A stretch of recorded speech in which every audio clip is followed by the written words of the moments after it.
just on sort of segue into that.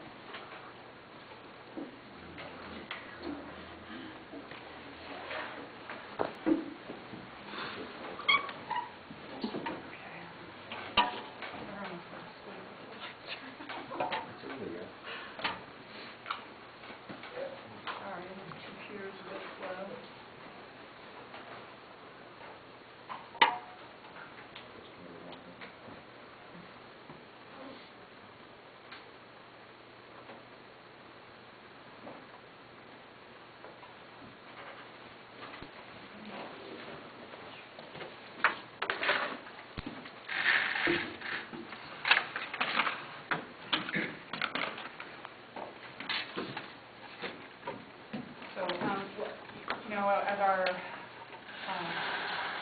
meeting in the summer, I had done a presentation that did a little bit of the overview into House Bill 1284. I'm going to touch on that again, just as sort of a refresher for everyone, and then we can move into some proposed legislation as well as some proposed rules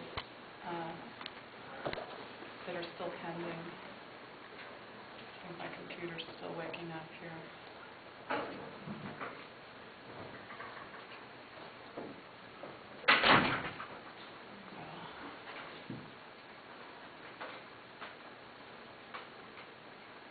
Just a reminder that what we're dealing with and what this stems from is a constitutional amendment that was voted on by the citizens of Colorado in the year 2000, and what that does is provides an affirmative defense to prosecution, and that it only names patients and primary caregivers in that constitutional amendment. And in the amendment, it limits possession of medical marijuana generally to 2 ounces and 6 plants.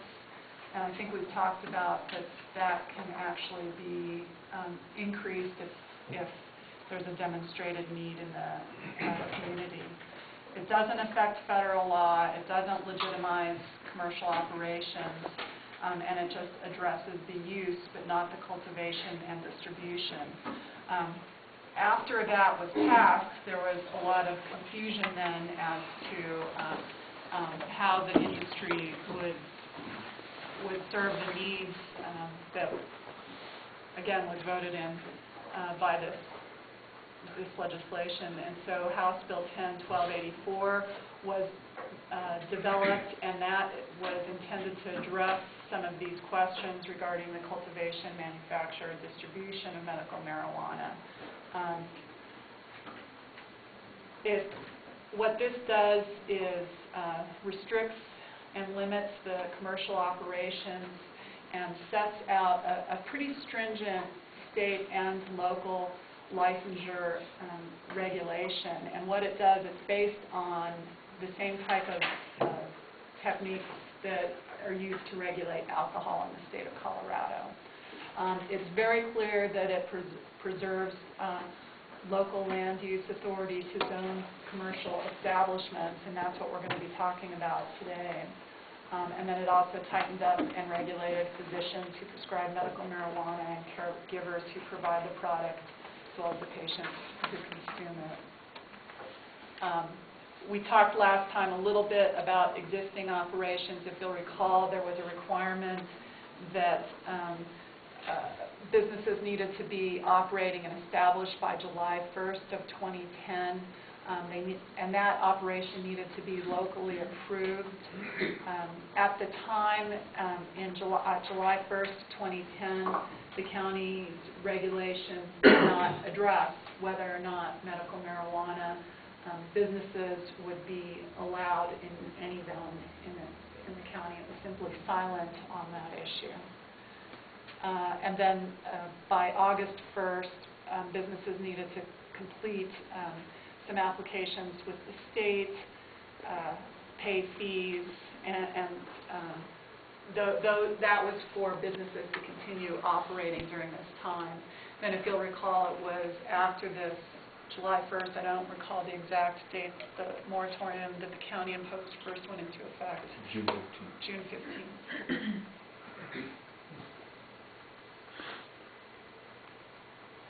And then the key date here is now July 1st of 2011, and prior to that time, the county can adopt its own regulations regarding the cultivation or sale of medical marijuana. And if a resolution has been adopted, a person who is not registered as a patient or primary caregiver is not entitled to the defense unless they're in compliance with the county regulation. And again, the county's regulation is just going to be for the 3 types of medical marijuana operations that were recognized by House Bill 1284.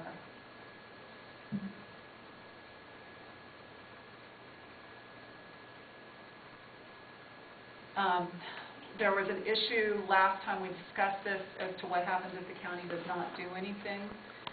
If the county doesn't do anything, it's presumed that you're still going to be required to have a local licensing board, and that's presumed to be applying state standards as opposed to your own local standards. So we have to create that? Yes, you would, and that needs to be done by July 1st of 2011, and that's not what we're talking about today. It's just the zoning today. And again, the 3 types of operations that the county can regulate is, first of all, a medical marijuana center, and that's a business that basically distributes medical marijuana. And then, if you'll recall, we talked a little bit about the requirement that they must sell medical marijuana grown in optional premises, although it can purchase up to 30% from another licensed center. And then besides the medical marijuana centers, there's also the optional premises, which is basically the grow operations, and then the 3rd type is the medical marijuana infused products, and that's the manufacturing operations. And this just sets out the definitions. The bill creates a state licensing authority, and that's what I would think of that similar to the state liquor authority. That you have to come before a local licensing board to get a liquor license, and then you still have to go before a state board to get a state liquor license, and the same setup is designed for this. As you know, the counties do have an ability to opt out. Again, if you take no action, it's assumed that all 3 types of operations would be allowed within the county. The action that you need to take if you don't want that to happen would be submitted to a vote, or you can vote to yourselves as the Board of Commissioners to prohibit any one of or all of the types of operations. But again, we're just talking about medical marijuana centers, the grow facilities, and the manufacturing facilities. We're not talking about caregivers or patients, which again, we don't have authority to regulate, except perhaps through just some zoning restrictions, and I'll touch on that a little later. The type of regulation that you're able to do is zoning, which we're going to be talking about today, and then licensing again, and that's what the licensing piece is what should be in place by July of this year if the county decides to permit operations in unincorporated Chaffee County. This is again just a summary of the 3 types of operations that you